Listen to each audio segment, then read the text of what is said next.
নমস্কার বন্ধুরা, welcome to Gurukul study centre. My dear student, প্রত্যেকেই খুব ভালো আছো আশা করছি, এবং সুস্থ শরীরে ভালো করে পড়াশোনা করছো এটাও আশা করছি। তো যাক, আর মাত্র কয়েকটা দিন বাকি, সেই মহারণ শুরু হতে চলেছে। যে ওয়েস্ট বেঙ্গল কনস্টেবলের যে প্রিলিমিনারি এক্সাম, অর্থাৎ এবারে আর মেন হচ্ছে না, তো প্রিলিমসটাই হচ্ছে তোমাদের মেন্স এক্সামের মতোই। যে এবারে হয় এসপার নাই ওসপার, তোমাকে করতেই হবে। তো চলো, তার আগে আমি একটা তোমাদের যে বক্তব্যটা আমি বারবার তোমরা বলছো কয়েকদিন ধরে, স্যার আমাদের কত পেতে হবে, এটা কিন্তু খুব ভাইটাল কোশ্চেন। দেখো, পরীক্ষা হলো না তার আগেই তোমরা এই কাট অফ করে এই বিষয়গুলো তোমরা আলোচনা করো না, বন্ধ করো। আমি বারবার বলছি, যারা হোয়াটসঅ্যাপ করেছো আমি সবগুলো হয়তো সিন করিনি, কয়েকজনকে উত্তর দিয়েছি, কিন্তু ম্যাক্সিমাম এই কাট অফ নিয়েই তোমরা বলতে চাইছো যে কত পেতে হবে স্যার। কারণ দীর্ঘদিন পরীক্ষা হয়নি, প্রস্তুতি প্রচুর ছেলে নিচ্ছে, এবং সেই প্রেসার একটা তোমাদের মধ্যে আছে।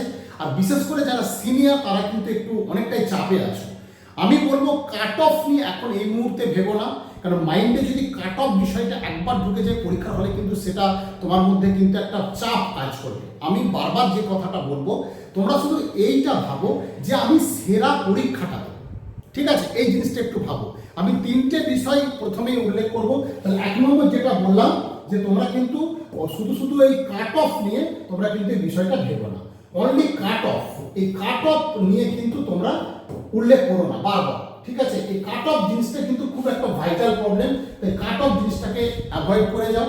এই মুহূর্তে কাট অফ নিয়ে কিন্তু ভাবার দরকার নেই। আমি যেটা বলবো, তিনটে ফেজ আমি বলবো। যারা একদম নতুন স্টুডেন্ট তাদের বলবো যে ভিডিওটা একটু ভালো করে দেখো, এবং একটু হয়তো বড় করবো আজকে ভিডিওটা, কিন্তু যদি 15টা মিনিট একটু সময় নিয়ে দেখো, আমার মনে হয় উপকৃত হবে। বিশেষ করে আমি সেই সব অ্যাডভান্স স্টুডেন্টদের বলবো যারা কিন্তু প্রচণ্ড চাপে আছো, প্রচণ্ড চাপে। আমি এখানেও দেখেছি আমার গুরুকুল স্টাডি সেন্টারে প্রায় অনেক স্টুডেন্ট আছে যারা কিন্তু অ্যাডভান্স লেভেলে পড়াশোনা করছে, এবং তারা কিন্তু যথেষ্ট ভালো নম্বর পায়, তা সত্ত্বেও কিন্তু চাপে আছে।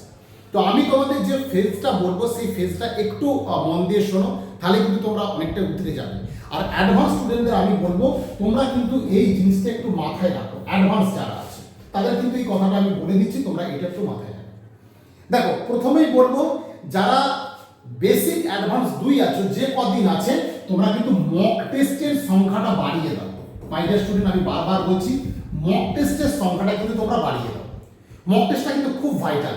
এভরিডে অন্তত 2টো করে মক টেস্ট দাও, 2টো করে মক টেস্ট দাও। এবং তোমাদের সবার কাছে অ্যাডমিট চলে গেছে, যে টাইমে পরীক্ষা শুরু হচ্ছে সেই টাইম থেকেই তোমরা কিন্তু মক টেস্ট দেওয়াটা শুরু করো। পরপর 2টো করে মক টেস্ট দাও, এবং সেই মক টেস্টের কোশ্চেন অ্যানালিসিস করে দাও। আমি আমার স্টুডেন্টদের প্রায় 80 থেকে 90টা সেট আমার মনে হয় পরীক্ষা নেওয়া হয়ে গেছে। তো তাদের আমি ক্লাসে বলেছি, তোমরা হয়তো যেখানে পড়াশোনা করছো সেখানেও এরকম মক টেস্ট তোমাদের কোশ্চেন দিয়েছে, তো সেই মক টেস্ট কোশ্চেনগুলো কিন্তু ভালো করে দাও। সেকেন্ড আমি যেটা বলবো, খুব ভাইটাল, যেটা হিস্ট্রি, জিওগ্রাফি আর পলিটি, এই যে তিনটে জায়গা আছে, এই তিনটে জায়গাকে তোমরা নোট করো। একটা হচ্ছে হিস্ট্রি, একটা হচ্ছে পলিটি, একটা হচ্ছে জিওগ্রাফি। আমি সংক্ষেপে লিখলাম।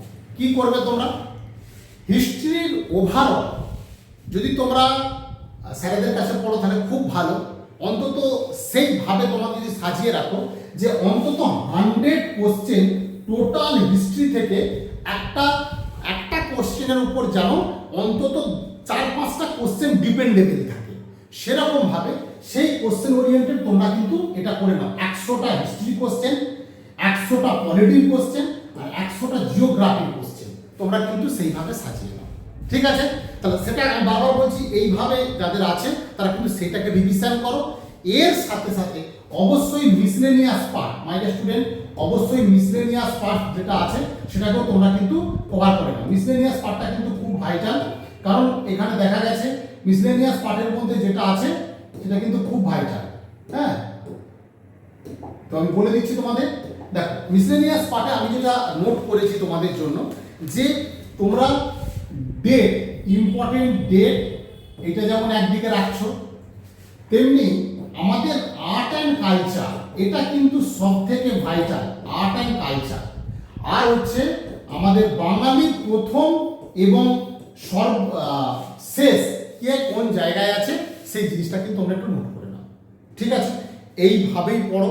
এখন থেকে কাট অফের চিন্তাটা মাথা থেকে বের করে দাও, সেইভাবে প্রিপারেশন নাও।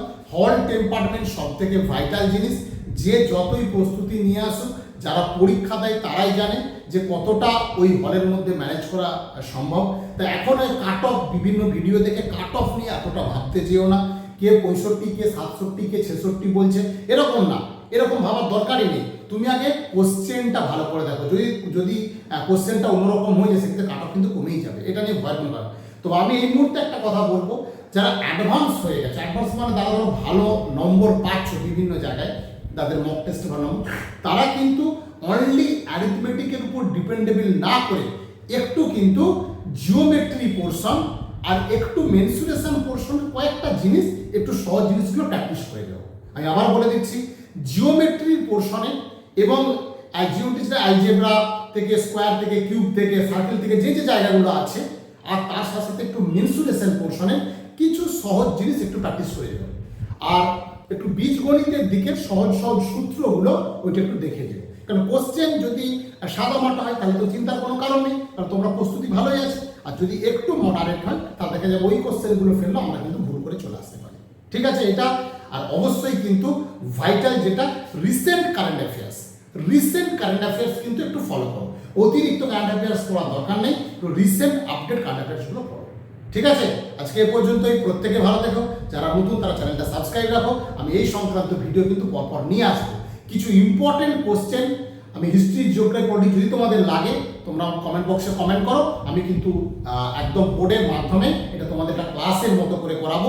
তোমরা যদি সেদিন জয়েন করতে পারো খুব ভালো, তাহলে ইউটিউব দেখে কিন্তু এই প্রশ্নগুলো তোমরা কিন্তু ক্লিয়ার করে নিতে পারো। ঠিক আছে, আজকে এ পর্যন্তই। প্রত্যেকে ভালো।